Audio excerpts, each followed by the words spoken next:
ನಮಸ್ಕಾರ ಗುರು, ಆದಿ ಜೊತೆ ಇಂಗ್ಲಿಷ್ ಕಲಿತಿರೋ. ಹಿಂದಿನ ವಿಡಿಯೋದಲ್ಲಿ ನಾನು ನಿಮಗೆ ಸೈಲೆಂಟ್ ಎಲ್ ವರ್ಡ್ಸ್ ಹೇಳ್ಕೊಟ್ಟಿದ್ದೆ. ಅದನ್ನ ನೀವು ಪ್ರಾಕ್ಟೀಸ್ ಮಾಡಿ ಇಂಪ್ಲಿಮೆಂಟ್ ಮಾಡ್ತೀರಾ ಅಂತ ನಾನು ಅನ್ಕೊಳ್ತೀನಿ. ಈ ವಿಡಿಯೋದಲ್ಲಿ ನಾನು ನಿಮಗೆ ಸೈಲೆಂಟ್ ಡಬ್ಲ್ಯೂ ವರ್ಡ್ಸ್ ಬಗ್ಗೆ ಹೇಳ್ಕೊಡ್ತೀನಿ. ಇದರಲ್ಲೂ ಸುಮಾರು ಎಕ್ಸೆಪ್ಷನ್ಗಳಿವೆ. ಅದನ್ನ ಬರ್ತಾ ಬರ್ತಾ ಮುಂದಿನ ವಿಡಿಯೋಸ್ ಎಲ್ಲ ನಿಮ್ಗೆ ಹೇಳ್ತೀನಿ. ಇದು ಕೆಲವು ಇಂಪಾರ್ಟೆಂಟ್ ವರ್ಡ್ಸ್, ಕಲಿಯೋಣ. ಇವಾಗ ಇದರಲ್ಲಿ ವ್ರೆಸಲ್ ಅನ್ನಲ್ಲ, ರೆಸೆಲ್ ಅಂತ ಪ್ರೊನೌನ್ಸ್ ಮಾಡ್ತಾರೆ. ಡಬ್ಲ್ಯೂ ಸೈಲೆಂಟ್ ಆಗಿರೋದ್ರಿಂದ ಸೆಕೆಂಡ್ ಲೆಟರ್ದು ಪ್ರೊನೌನ್ಸಿಯೇಷನ್ ಇಂದ ಪ್ರೊನೌನ್ಸ್ ಮಾಡ್ತೀವಿ. ಹೇಳಿ, ರೆಸೆಲ್. ರೆಂಚ್, ಹೇಳಿ, ರೆಂಚ್. ಇದು ಹೋಲ್. ಡಬ್ಲ್ಯೂ ಸೈಲೆಂಟ್ ಆಗಿರೋದ್ರಿಂದ ಎಚ್ ದು ಪ್ರೊನೌನ್ಸಿಯೇಷನ್ ಇಂದ ಪ್ರೊನೌನ್ಸ್ ಮಾಡ್ತೀವಿ. ಹೋಲ್. ರ್ಯಾಪ್, ಹೇಳಿ, ರ್ಯಾಪ್. ರಾತ್, ಹೇಳಿ, ರಾತ್. Wreck, wreck. ರೆನ್, ಹೇಳಿ, wren. Write, write. Wriggle, wriggle.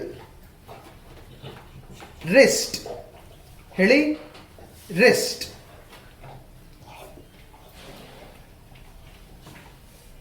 Wrinkle, wrinkle. ಇವಾಗಿದು SWORD. ಇದರಲ್ಲಿ ಡಬ್ಲ್ಯೂ ಸೈಲೆಂಟ್ ಆಗಿರೋದ್ರಿಂದ ಸೋರ್ಡ್ ಅಂತಾರೆ. ಹೇಳಿ, ಸೋರ್ಡ್. ಇದರಲ್ಲೂ ANSWER. ಡಬ್ಲ್ಯೂ ತೆಗೆದ್ರೆ ಹೇಗೆ ಪ್ರೊನೌನ್ಸ್ ಮಾಡ್ತೀವೋ ಹಾಗೆ. ಆನ್ಸರ್, ಹೇಳಿ, ಆನ್ಸರ್. ಟು, ಹೇಳಿ, ಟು. ಸೊ ಇಷ್ಟು ವರ್ಡ್ಸ್ನ ನೀವು ಪ್ರಾಕ್ಟೀಸ್ ಮಾಡ್ತಾ ಇರಿ, ಕಲ್ತ್ಬಿಡ್ತೀರಾ. ಮುಂಚೆನೇ ಹೇಳಿರೋ ಥರ ನೀವು ಡೈಲಿ 10-15 ನಿಮಿಷ ಪ್ರಾಕ್ಟೀಸ್ ಮಾಡಿದ್ರೇ ನೀವು ಕಲಿಯೋದು, ಮಾತಾಡಿದ್ರೇ ಅದು ಬರೋದು.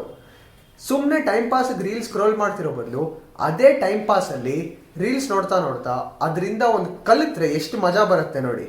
ಹಾಗೇನೆ ಸ್ಕ್ರೋಲ್ ಮಾಡ್ತಾ ಮಾಡ್ತಾನೆ ಈ ಥರ ಇಂಗ್ಲೀಷ್ ರೀಲ್ಸ್ನ ಹುಡುಕಿ ನನ್ನ ವಿಡಿಯೋಸು, ಬೇರೆ ವಿಡಿಯೋಸು, ಯಾವ್ದಾದ್ರು ವಿಡಿಯೋಸ್ ನೋಡಿ ದಿನಕ್ಕೊಂದು 10-15 ನಿಮಿಷ ಟೈಮ್ ಪಾಸ್ ಮಾಡಿಕೊಂಡೇ ಕಲೀರಿ, ಸಕ್ಕತ್ ಎಂಜಾಯ್ ಮಾಡ್ತೀರಾ. ಸೊ ಸಿಗೋಣ ಗುರು, ಬರ್ತೀನಿ ಗುರು, ಮುಂದಿನ ವಿಡಿಯೋದಲ್ಲಿ ಸಿಗೋಣ. Silent W words: wrestle, wrench, whole, wrap, wrath, wreck, wren, write, wriggle, wrist, wrinkle, sword, answer, to.